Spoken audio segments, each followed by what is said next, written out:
Okay, question of the week, my friends. Did you ever watch soap operas growing up? I remember my mom insisted that soap operas were like the trash of the entertainment universe. And so I never watched them until my older sister got really into Days of Our Lives. And the only names I can remember are Marlena and Stefano. Those are the two names I remember. I don't even know what was going on. I think people died, but it was all very dramatic. And I would love to hear. Tell me in the comments below, did you ever get into a soap opera?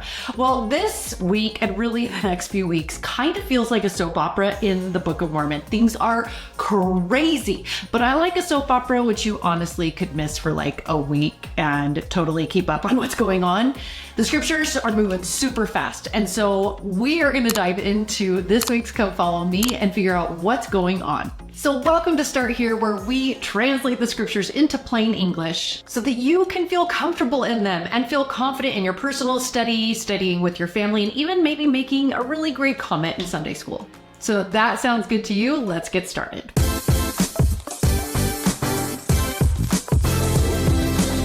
All right, let's first dive into the who, what, when, where, why, and how of this week's Come Follow Me. So who are we talking about? We're talking about the Nephites and the Lamanites. It is a lot of war that's going on between them, and a lot of that has to do with Nephite dissenters and Lamanite refugees.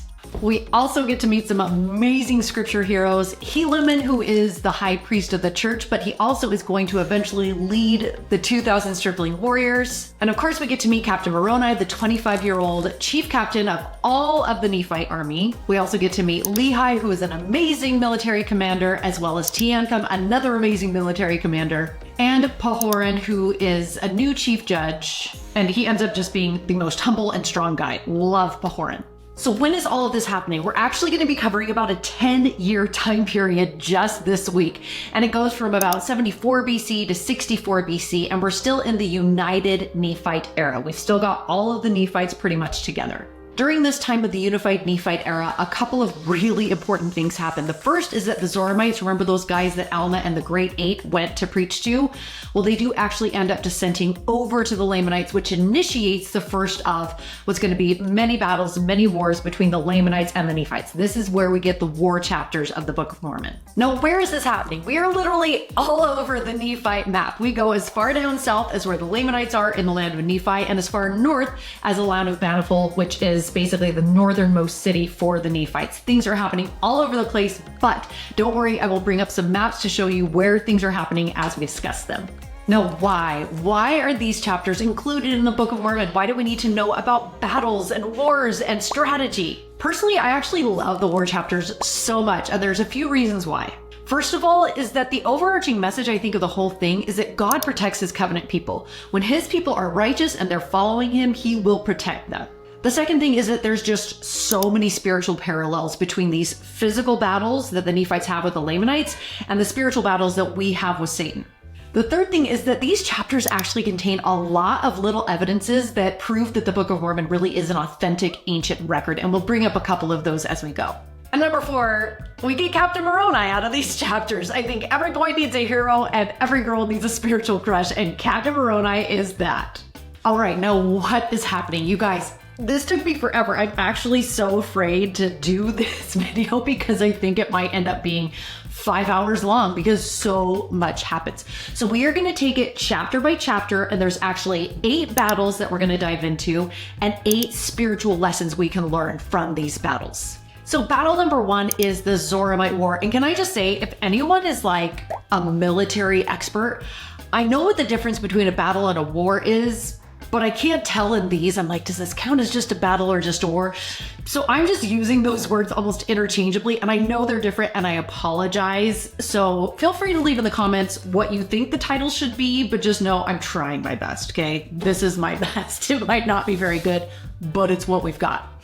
So chapter 43 is our very first battle, and this is the Battle of the Zoramites. And the lesson we're going to learn from this chapter is that one on God's side is a majority. So if you want to open up to chapter 43 with me, so it starts with Alma and his sons. He's just finished giving Corianton and Helaman and Shiblon their post-mission talk, I guess. And then they all go out and they preach like crazy. However, the Zoramites, who they've just been preaching to, descend over to the Lamanites. So the Zoramites and the Lamanites actually gather in the land of Antionum. That's where the Zoramite city was. That's where their Rameutum was. And they start preparing for battle. And the Nephites know what's going on, so they actually move to the land of Jershon. This is where all of the Lamanite, what are they called?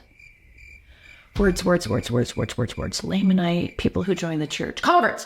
This is where all of the Lamanite converts have gone, but they allow the Nephite army to gather there and they support them. They are not going to fight. Remember, they made that covenant not to fight, but they support them financially with food and all that kind of stuff. And so we've got the Lamanites gathering in the land of Antionum and the Nephites gathering in the land of Jershon. And then this is where we get Captain Moroni introduced. Alma 43:16. Now the leader of the Nephites, or the man who had been appointed to be the chief captain over the Nephites. Now the chief captain took the command of all the armies of the Nephites, and his name was Moroni. This is the first we hear of him, and he ends up being an absolute rock star throughout the rest of these chapters. Now the Lamanites actually, it sounds like they start coming towards, or they at least send spies to the land of Jershon to face Moroni and his army there, but they're scared. Moroni has his people better prepared than they had expected, and so they actually change plans and they divert over to the land of Manti, where they figure this is going to be an easier place to take over.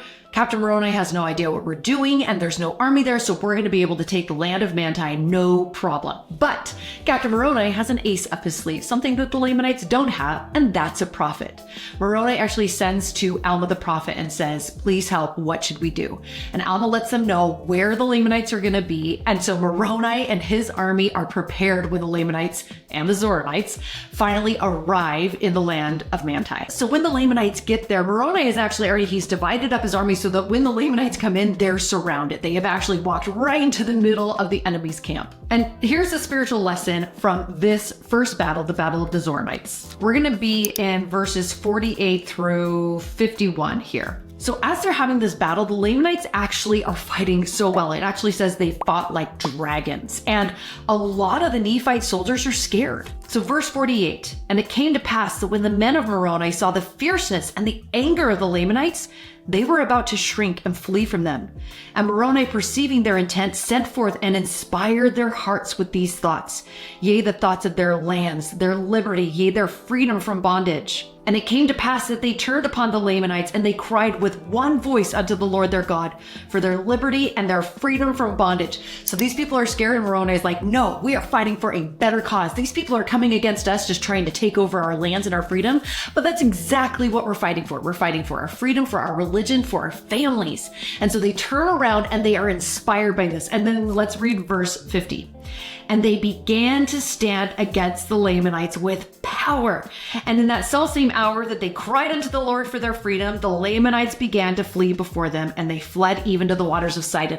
And I love this because as soon as they turn to the Lord and they make the Lord a part of their battle, then they become victorious. And we're going to find out something actually really interesting. If we go back to verse 14 in Alma 43, it says that the descendants, basically this is talking about the people who have descended from the Nephites, they were as numerous nearly as were the Nephites. And so the Lamanites on their side have the descendants, the Zoramites, who left. And they are pretty much equal in number to the Nephites. But then we find out even more, because now the Lamanites, verse 51, were more numerous, yea, by more than double the number of the Nephites.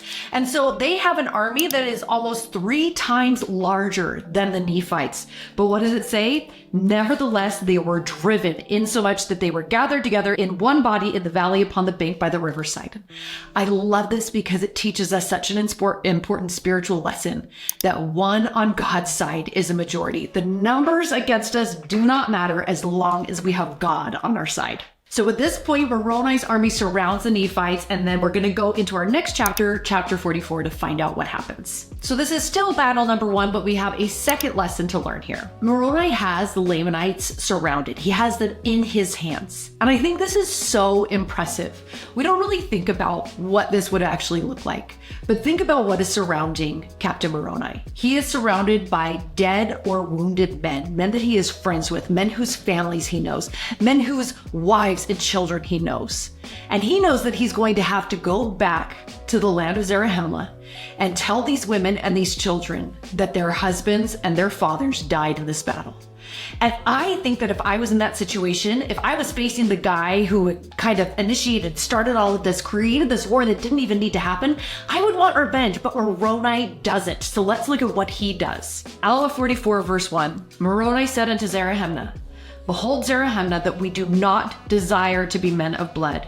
Ye know that ye are in our hands, yet we do not desire to slay you. And the lesson here for me is don't let your mood determine your morals. I know that so many times when I'm angry or when I'm frustrated or when I'm bored, I will make decisions about what to do with my time or how to proceed based on how I'm feeling. Sometimes when I'm upset, I say things or I do things that I really don't agree with. They do not align with my morals. Sometimes when I'm bored, I sit and scroll on my phone for like an hour, 2 hours at a time, even though I know that there are much better things I could be doing with my time, especially when at the end of the night, I'm too tired to read my scriptures. So often I let my mood determine my morals, but not Captain Moroni. So at this point, if you grew up in the 90s, you know this scene because Zarahemna refuses to give up without a fight. And so he actually goes to attack Moroni, except Moroni has a servant who gets in the way and he actually scalps Zarahemna. And he puts that scalp on the tip of his sword and he holds it up. And if you watch the 90s videos, he's kind of a small guy, but he has the deepest voice ever. And he basically tells the people, if you don't relent, this is what's going to happen to you. And a bunch of the people are like, ooh, we should probably give up. And so they turn in their swords and they make a covenant of peace with Moroni. But Zarahemna, he's not having it. And so he and a bunch of his soldiers, a few of them actually, decide we're going to keep fighting. And Moroni and his guys are like, okay, we tried. And they go to battle with them. And when almost all of them are dead, Zarahemna's like, oh, dang it. And so he stops the battle. He asks Moroni, stop. And Moroni, again, not letting his mood determine his morals, he allows Zarahemna and the rest of the guys to make this covenant of peace with them, even though they'd given up that chance the first time. And then at the end of this, everyone just goes home. All right, chapter 45 is kind of an interesting in-between kind of chapter where it's Alma's last chapter that we see him in. And I don't know if he sensed that he was about to be gone, he was about to be done, but he brings Helaman to him and he asks him 3 questions. Remember, Helaman is about to become the high priest instead of Alma. And the 3 questions he asks him, I think, are good ones that we can ask ourselves. So in verse 2, he says, Believest thou the words which I spake unto thee concerning those records which have been kept? Basically, do you believe that the scriptures are as important as I told you? Remember, I told you that by small and simple things, great things are brought to pass. Do you really believe that? And Helaman's like, yep, absolutely, I agree. Verse number 4, Alma asks Helaman, Believest thou in Jesus Christ who shall come? So basically he's asking, do you really believe Jesus is going to come like he says he's going to come, even though we don't have a sign that it's actually true? And Helaman says yes. And that question applies to us. Do we believe Jesus is going to do what he says he's going to do? We're waiting for the second coming. Helaman was waiting for the first one, but we're waiting for Jesus to come again and make everything right. Do we really believe he's going to do that? And then the third question he asks is, will ye keep my commandments? In other words, will you keep the commandments of the Lord? And Helaman is like, absolutely, Dad, I will. Now, this is the beginning of Helaman's record, and we find out that Alma, he was on his way. He was going from Zarahemla to the land of Melech. I should have figured out how to pronounce that. Melech or Melech. And he's on his way and he just disappears. No one ever hears from him again. And I kind of wonder what that felt like. If they were all waiting for him, if they're like, well, maybe he just stopped and took a rest, or maybe they sent out search parties looking for his body. Like, I wonder what happened. But it must have been a really upsetting time for Helaman, because I would imagine, unless he received some sort of spiritual witness, that he was like, well, I can't really take over. My dad's still alive. Like, he's really the prophet. I'm curious what that felt like. And I'm actually curious if you have any thoughts about that. Share them in the comments below. What do you think happened? How long do you think they waited for Alma to show up somewhere? Or if they waited to find his body or to get some sort of revelation to let them know? But based on the scriptures, no one was told. They just thought that he was probably translated. And that's the answer we're left with. We don't know either.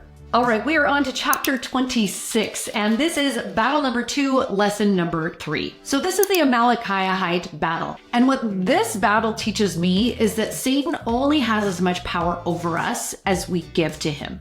So Helaman starts preaching among the people, but there are some really rebellious people in the church who do not want anything to do with Helaman. And these rebellious church members actually unite under a guy named Amalickiah. And he starts preaching his little ideas and sharing and spreading his ideas. And a lot of people in the church actually decide to join him. Now, Captain Moroni finds out about what's going on and he is just livid. He is so angry and he is so fed up with them that he decides he wants to try and put a stop to it. And so he does something that you guys might have heard about, and that is creating the title of liberty. And this is in Alma 46, verse 12. It says, "And it came to pass that he rent his coat, and he took a piece thereof, and wrote upon it, in memory of our God, our religion, and freedom, and our peace, our wives, and our children. And he fastened it upon the end of a pole. And he goes out among the Nephites, and he rallies them." These people are probably really good people who just felt like, well, I can't really make a difference, right? Amalickiah is a pretty popular guy, and he's gathering lots of followers. What can I do? But Moroni rallies them, and he's like, guys, if we all fight together, we can do this. And so he rallies the Nephites in Zarahemla, and then he sends people out to kind of rally the people in outlying areas, and he gathers more Nephites to his cause than Amalickiah has, and Amalickiah gets scared. And so he decides, well, this isn't looking good for me. Let's all go down and join the Lamanites. But Moroni finds out about that and he's like, no, you didn't, Amalickiah. I bet he did not talk like that.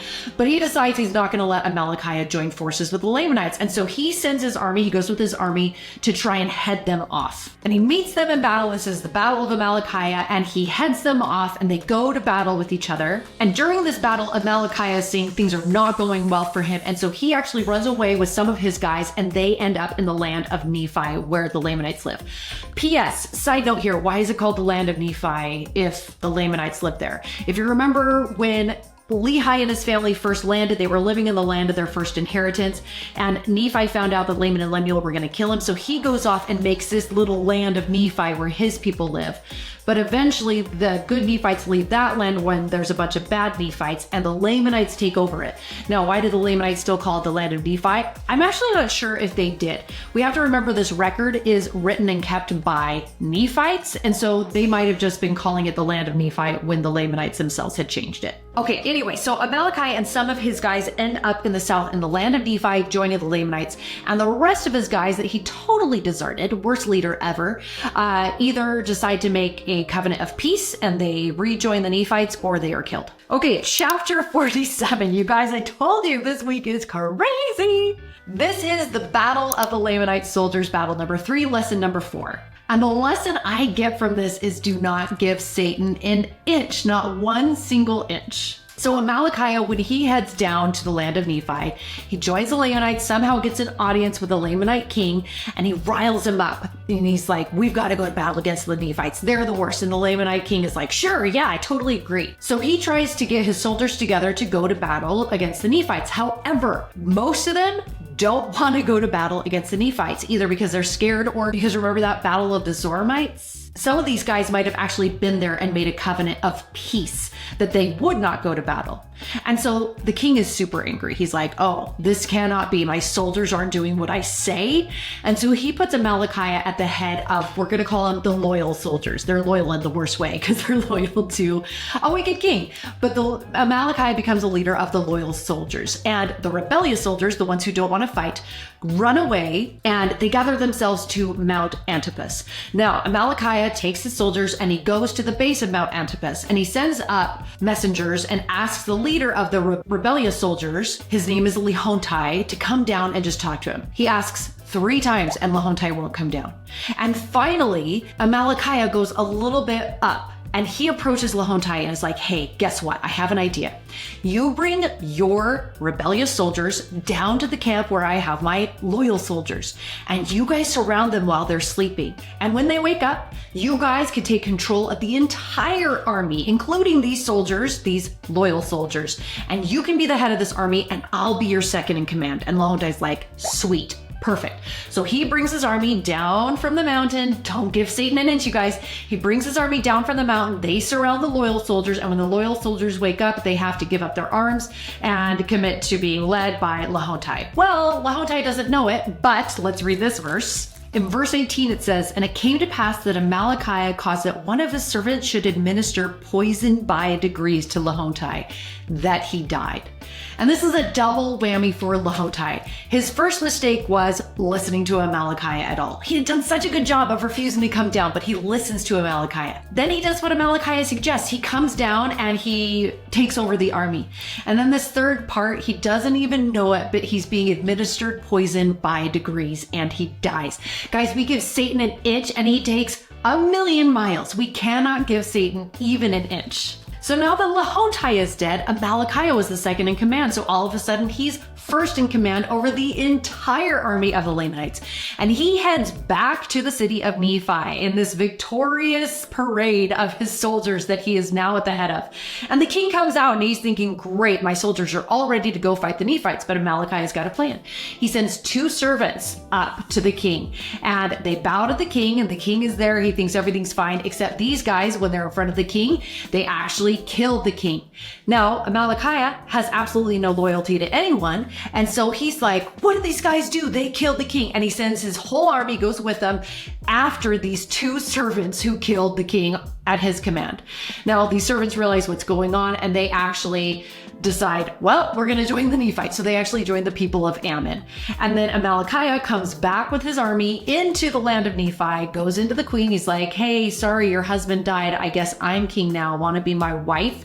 And so he has now taken over all of the Lamanites. And at this point, he starts organizing his army and he sets Zoramites, these people who hate the Nephites, to be the leaders in his army, the chief captains, chief leaders in the army, because they have inside knowledge of the Nephites and they hate the Nephites a lot. Okay, now chapter 48 is kind of a break from battles, but it's all about the preparations for war that Amalickiah versus Captain Moroni are making. And it's this amazing chapter where you can very clearly see how very evil Amalickiah is and how absolutely righteous Moroni is. I think this is a fabulous chapter to look at if you would like to see the differences in between our Savior Jesus Christ, who Captain Moroni can be symbolic of, versus Satan, who Amalickiah is absolutely symbolic of. And if you remember, this has one of the coolest 2 verses in chapter 48, verse 17. We get this verse, yea, verily, verily, I say unto you, if all men had been and were and ever would be like unto Moroni, behold, the very powers of hell would have been shaken forever. Yea, the devil would never have power over the hearts of the children of men. And that's amazing because it's talking about Captain Moroni. But remember, we touched on this when we were talking about Corianton. Verse 18. Behold, Moroni was a man like unto Ammon, the son of Mosiah, yea, and even the other sons of Mosiah. So that's Aaron, Omner, Himni. Yea, and also Alma and his sons, which would be Helam and Shiblon and Corianton, for they were all men of God. So he's being compared to these, I can't count, 8 other guys, and 6 of them are former grave sinners. Alma, Ammon, Omner, Aaron, Himni, and Corianton were all the vilest of sinners, and yet they are being compared to Captain Moroni, the absolute hero of the Book of Mormon. I love that lesson from this chapter, that there are no lost causes in the gospel of Jesus Christ. All right, chapter 49. This is now going to be the second battle of Amalickiah. This is battle number 4 and lesson number 5, which is to fortify your weak points. So this actually brings up a really cool, very subtle evidence in the Book of Mormon that it really is an ancient record written by people who lived the law of Moses. So you'll notice that in chapter 49, verse 1, it says, and now it came to pass in the 11th month of the 19th year on the 10th day of the month. This is getting really detailed. There are not a lot of times where we're told the day, the month, the year. There you want to be very exact in telling that time. And let's find out why. The armies of the Lamanites were seen approaching towards the land of Ammonihah. Now, if you remember Ammonihah, back in Alma 16, verse 1, remember these were the people where Alma went there and he finds Amulek, his buddy Amulek, and he's basically the only good thing that comes out of Ammonihah. The rest of the people reject him. They're so wicked. The men are stoned, the women are, and the children are burnt, and the scriptures are burnt. Well, in Alma 16, verse 1, we find out in the 11th year of the reign of the judges, on the 5th day of the 2nd month, that the Lamanites came and they killed these people. So remember, this is the 11th year. And then we're getting this really pointed out in chapter 49, verse 1, this is in the 11th month of the 19th year. So it has been over 7 years since Ammonihah was destroyed, and it's saying that it was rebuilt.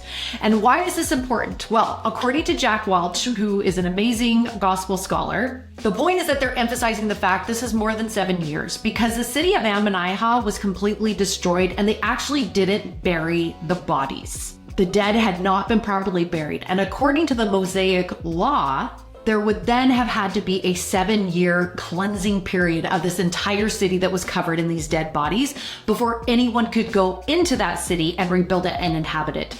Now, have you ever noticed that? I've never noticed that. I noticed that this year for the first time, but it's very obvious that someone is authoring this whole thing who knows about the law of Moses, and that author would be Mormon the prophet.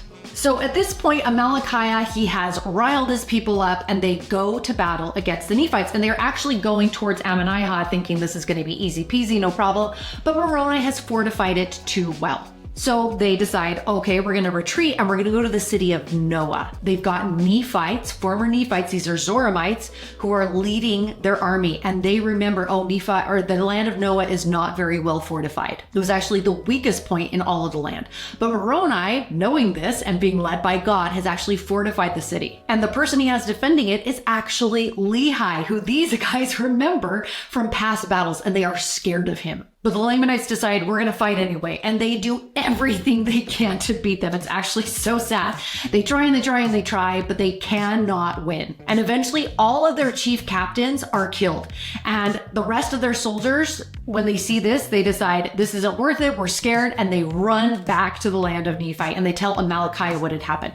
Now, if Amalickiah had been there, he probably would have forced them to fight until the last one died. But he wasn't there. And when he finds out what happened, he is so angry that he actually covenants that he's going to drink Moroni's blood, which, again, speaking of the law of Moses, was an absolute abomination in the law of Moses. Okay, we are now in chapter 50, guys. We're almost there. This is our 5th battle, 6th lesson.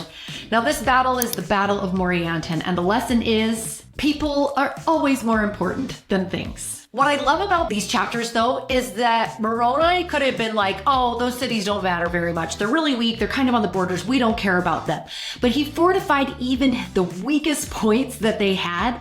And because of that, the Lamanites were beaten. They were sent back home and didn't win this war because Moroni chose to fortify his weakest points. And I think about that with me. What is my weakest point? My weakest point is probably my love of being comfortable. I just want to sleep. I just want to eat Reese's peanut butter cups all day. I just want to scroll on my phone or listen to audiobooks or read a book. I would love to be comfortable all day, but being comfortable isn't where God wants me. And so I need to work on fortifying that weak point so Satan can't get to me through that. Because is Satan going to come and try to fight me at my strongest point? Is he going to try and get me to stop reading my scriptures? No, I love the scriptures, but he is probably going to try and get me through my desire to waste my time. And so what is your weakest point? How might Satan be trying to get to you through that? And how can you fortify it? Okay, so Moroni has just beat back the Lamanites. This is awesome. And instead of sitting back and being like, oh, I'm so wonderful, things are so great, he decides he wants to fortify the Nephites as much as humanly possible. And so there apparently are some Lamanites on the east borders by the seashore. And so he has his people, his armies, get rid of those Lamanites, send them all down south, and then he builds up that east wilderness so that it's not a wilderness anymore, it's filled with cities. And so they build up all of these cities on the east borders, and he fills those up. And he actually basically gets a line from west to east where everything is built up and fortified as Nephite land. And then he especially fortifies the land of Bountiful, because if somehow the Lamanites get up past them into the land Bountiful and they can build above that, then the Nephites are going to be surrounded by Lamanites on the south and the north. So he does all of this strategic building during this time. And the thing that I find interesting is this is in the middle of tons of battles. There are still widows, there are still children who don't have fathers, there are still lots of things going wrong. But in Alma 50 verse 23 it says, "But behold, there never was a happier time among the people of Nephi since the days of Nephi than in the days of Moroni. Peace in any circumstance. I think that's an absolutely amazing thing. That's not a lesson that we're learning, but peace in any circumstance really is possible. But as they're having this really peaceful, wonderful time with all these new cities being built up, there is a land dispute between a guy named Morianton, who has helped to build up the city called Morianton, and the people living in the land of Lehi. They're right next to each other, and Morianton seems to think, well, Lehi's a little too close. Maybe we need more of this land. They can move a little bit further south. I don't know what's going on, but there starts to be a dispute between them. And the people in the land of Lehi, who are not wrong, they're just trying to hold on to the land they've been given. Actually, when they see that Morianton is upset and probably going to come fight them, they run to Captain Moroni and tell him what's going on. And Captain Moroni is like, oh, no, you didn't. And Morianton, seeing this, is like, well, we can't fight Captain Moroni. And so he decides to take his people and head north past the land of Bountiful. Moroni, again, is like, oh, no, you don't. We cannot be surrounded by enemies. And so he sends one of his amazing military leaders, Tiancum, to fight him. And Tiancum tries to make peace with these people, convince them to just give up and go back to their lands and be peaceful. But Morianton is really stubborn, and so he gets his people to fight. So the people who refuse to make a covenant of peace fight against Tiancum and his army, and they are killed, including Morianton, and then the rest of them return south and make a covenant of peace. The lesson I learned from this is that people really should always come before things. I actually remember having a misunderstanding with a friend who I was doing some business dealings with, and we both had a misunderstanding, and it was because we hadn't decided initially how things were divided and how things should be said. And I decided in that moment, I remember this from the Book of Mormon, I decided this friend is more important than anything I might gain if I can prove that I'm right. And so I said, you know what? That's fine. Let's make an agreement together and figure out what we think would be fair, and let's move forward. So instead of getting what I thought was right, we ended up making an agreement that was just fine, and we kept the friendship. And that to me was so much more important. I'm not telling you how to do your business dealings, by the way. This is not advice to just give people everything they ask for, but I think the general lesson is appropriate, that people are always more important than things. Okay, so the Nephites now are back in the land of Zarahemla, and things are pretty peaceful, and then the chief judge, Nephi-Ha, dies. Now, if you remember, we had Alma, who was the first chief judge. They decided no more kings. Alma becomes the first chief judge. But then he's like, I can't be high priest and chief judge and do both jobs well, so he gives up being chief judge, and Nephi-Ha takes over. And so Nephi-Ha has been the chief judge during all the time of Alma, but now Nephi-Ha dies. And his son, Pehoran, is now voted in as chief judge. Now this creates a little bit of political unrest that we're going to see more about in the next chapter. All right, guys, we are so close. We've only got 2 chapters left. Chapter 51, this introduces us to a new battle and a new lesson. So this is battle number 6, lesson number 7. And this is the battle of the kingmen. And the lesson here is to be proactive in fighting against Satan. So there is a group of really wealthy Nephites who decide they want to get Pehoran to make some changes to the laws and to the rules. And Pehoran's like, no, I will not do that. And these people get upset. And I'm wondering, honestly, if they sense some weakness, like, hey, this guy's a new ruler. Maybe we can control him. Maybe we can actually kind of be the ones in charge, and he'll become a puppet chief judge. But they try it and it fails. So these men join forces and decide, well, we're going to get rid of Pehoran. And why am I saying Pehoran? I think it's Pehoran. Tell me in the comments how you pronounce it. Anyway, they decide that they want to get rid of Pehoran and establish a king in the land. They want a monarchy again. Well, there ends up being a vote to decide how many people want a king, how many people want to keep chief judges, and the vote is in favor of keeping Pehoran as chief judge. Now, this is all kind of annoying, but it seems to be going well. But meanwhile, back in the land of Nephi, Amalickiah is gathering his army again. It's been a couple of years, but he's gathering his army together, and he is planning to go into the land of Zarahemla to fight the Nephites. Now, when the Nephites see that Amalickiah and his army are coming into the land, the kingmen are like, sweet, these guys deserve it. We're not going to help defend them. We want a king anyway. And Moroni is like, no. And so he goes against these guys. He's like, you better help defend this country that I have worked so hard to keep free. And so Moroni takes his army and he goes and fights these kingmen. And they end up killing 4,000 kingmen. And they take their leaders and they put them in prison. They don't have time to deal with them right now. And then the rest of them make a covenant to actually defend their country and stop being jerks. But meanwhile, as Moroni is doing all of this, the Lamanites have come into the city of Moroni, and the army there is not strong enough, and they are able to capture the city of Moroni. And so Amalickiah starts another battle. So this is our 7th battle, but still the same lesson. Amalickiah, he starts taking these East Coast cities. He takes them down one by one by one. He takes the city of Moroni and Nephihah and Lehi and Morianton and Omner and Gid and Mulek, and they're heading toward the land of Bountiful, way up north. And this is a place Moroni does not want them to take, because if they get it, then they are going to be surrounded by Lamanites. And so he has Teancum there. I'm thinking maybe Teancum just stayed after he took care of this like land dispute with Morianton. But anyway, Teancum's there, and he gives them a hard battle. And everybody is exhausted after this huge battle. They all go to bed, but not Teancum. He actually sneaks over into the Lamanite camp. He goes into Amalickiah's tent, and he takes a spear and he stabs him in the heart. And Amalickiah dies without making a noise. Now Teancum, he heads back to his camp and he wakes his guys up. He's like, I just killed Amalickiah. When they wake up, we need to be ready for battle. And that's where this chapter ends. But the lesson here for me is it's better to prepare and prevent than it is to repair and repent. That's a quote from President Benson. But I think that's so true. This is where tons of the trouble starts in these war chapters, is that Amalickiah was able to take Moroni, Nephihah, Lehi, Morianton, Omner, Gid, Mulek, 7 cities, and they are going to spend so much time and lose so many lives in an effort to get these cities back. And so the lesson for me here is you got to prepare and prevent sin rather than working so much harder to repair and repent. All right, chapter 52, this is our last one. Okay, my camera just overheated, so I am using my cell phone. So, battle number 8 and lesson number 8. And this battle is the Second Amalickiah War.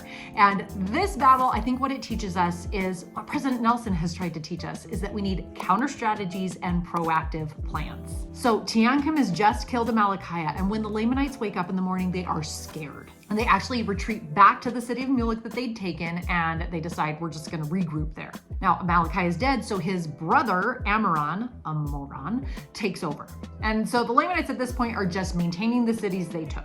So Moroni and Teancum, they work really hard. They want to strategize to try and keep the Lamanites from taking any more cities than they already have. And they have to have a strategy for how to get back the cities that they have taken. And Teancum actually makes an initial effort to go and get the city of Mulek, but he realizes this is impossible. And so they hold this big council of war. It's got Teancum and Moroni and all of the big military leaders, I'm imagining. Lehi is there, maybe Pahoran, the chief judge, is there. But basically it's a huge military council, a council of war. And so what they decide first is to try and be honorable. And so they say to the Lamanites and Mulek, hey, will you come out and meet us in battle? And they're like, no, we will not. And so they decide, well, there's no other way that we can get them out of the city of Mulek. And so we've got to use stratagem. And I absolutely love what they do. I think it's so clever. So if you go to Alma 52:21, it says, and it came to pass that Moroni, having no hopes of meeting them upon fair grounds, therefore he resolved upon a plan that he might decoy the Lamanites out of their strongholds. So Moroni has this amazing counter strategy, this amazing proactive plan to get the land back, and it totally works. So what he does is that he actually sends Teancum with a small part of his army to the east side of the land of Mulek. And Moroni, at the same time, he heads into the west wilderness on the other side of the city of Mulek. Now, when the armies see that Teancum has such a small army right there on the east side of them, they're like, this is perfect. We're going to take Teancum. And so they basically almost all leave the city of Mulek and they head out to get Teancum and his guys. Now, Teancum and his guys start running, and the Lamanites are like, sweet, they're scared of us. So they start running as well, and they start chasing them. Meanwhile, the city is basically left empty. And so Moroni and his army go in, they take the city of Mulek, and they kill the few soldiers who are left behind, and they take over the city. And then Moroni leaves a part of his army there, and he starts following Teancum. So he's running behind the Lamanites. They have no idea. Teancum heads way up north, and he gets to the city of Bountiful, where, guess who's waiting? Lehi and his very fresh army who has not been running. And they come out and start to attack, and they come to attack the Lamanite army. Well, the Lamanites army is like, oh my gosh, we can't fight them. They're fresh. We got to just run back and make sure they don't pass us and get the city of Mulek. And so they start running away, and they come back down south. So Lehi's army is following the Lamanite army south, and Moroni's army is coming up north, and they meet them. And they have this huge battle, and they're totally surrounded. So the Nephites obviously are victorious in this battle. Obviously kill some people, but try to get them to make a covenant of peace, and they'll take those people who make a covenant of peace, leave them alone, and then anyone who won't make that covenant ends up being taken prisoner. And that's where we're at this week. So the lesson from that one is be like Moroni. Have counter strategies, have proactive plans, a plan for what you are going to do every day to fight Satan. Now, if someone asked you, actually, I would love if you would put it in the comments below. What would you say is your counter strategy, your proactive plan of how you fight Satan? I would love to hear that. All right, thanks for sticking with me, even with the awkward camera at the very end. I hope you now feel comfortable and confident in the scriptures, enough so that you can go ahead and study on your own, study with your family, or even make a really great comment in Sunday school. Thanks for starting here and come follow me with me this week.